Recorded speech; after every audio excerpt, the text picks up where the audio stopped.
धन्यवाद सभापति महोदय जी। मैं ग्रामीण विकास और शासन के लिए मोदी जी की अनुकरणीय दृष्टि जो इस विधेयक में माननीय श्री शिवराज सिंह जी चौहान जी के द्वारा प्रतिबिंबित होती है, और जैसा उन्होंने मध्य प्रदेश को बीमारू मध्य प्रदेश से विकसित मध्य प्रदेश बनाकर 7 कृषि करुणा अवार्ड मध्य प्रदेश में दिलाने का काम किया है, और इस योजना से जो विकसित भारत जी ग्राम राम योजना जो है, इस योजना के माध्यम से आज यह ऐतिहासिक कानून की विरासत नकारने का नहीं बल्कि उस नए युग की आवश्यकताओं के अनुरूप उन्नत करने का प्रयास है। यह परिवर्तन आवश्यक है जो 2005 से नरेगा से शुरू हुआ, मनरेगा से आया 2009 में। ये उस समय जो चुनौती थी वो भूख से सुरक्षा की चुनौती थी, लेकिन ये मोदी जी का भारत है।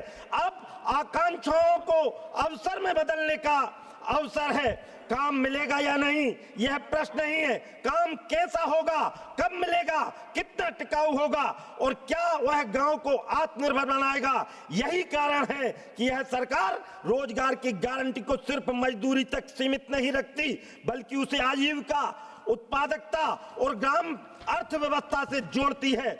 जी राम जी, केवल रोजगार नहीं ग्राम निर्माण का संकल्प है। माननीय महोदय, यह विधेयक 3 स्तरों पर क्रांतिकारी है। पहला, अवसर का विस्तार, इसमें आय की सुरक्षा और विश्वसनीयता, जिसमें 125 दिनों का रोजगार की गारंटी दी है।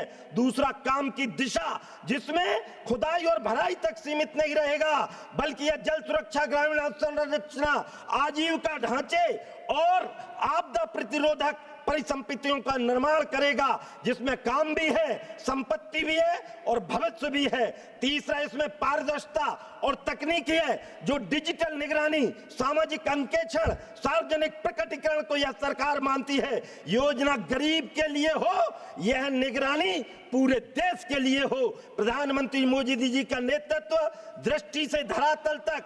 माननीय महोदय जी, इस योजना ने देश को सिखाया है गरीब को दया का नहीं, अधिकार चाहिए और अधिकार के साथ जवाबदेही भी चाहिए, और इसलिए यह सरकार काम की गारंटी देती है और सिस्टम काम की गुणवत्ता की गारंटी देता है।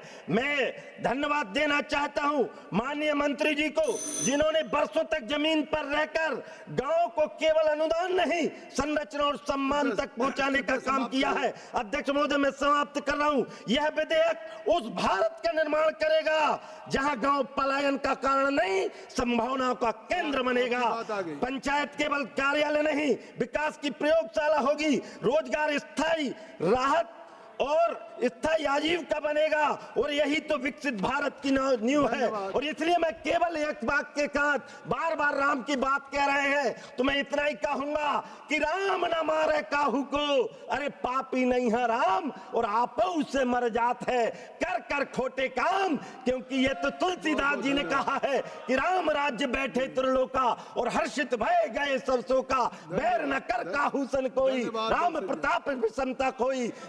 दैविक भौतिकता पा, राम राज्य काहू नहीं व्यापा, और नहीं दरिद्र कोई दुखी न दीना, नहीं कोई अब्दल लक्षण हीना। ये विकसित भारत की गारंटी यदि कोई दे रहा है तो आदरणीय मोदी जी के नेतृत्व में और आदरणीय मंत्री जी के नेतृत्व मिलेगा। धन्यवाद। जय हिंद, भगवान बलराम की जय, भारत माता की जय। धन्यवाद सभापति महोदय।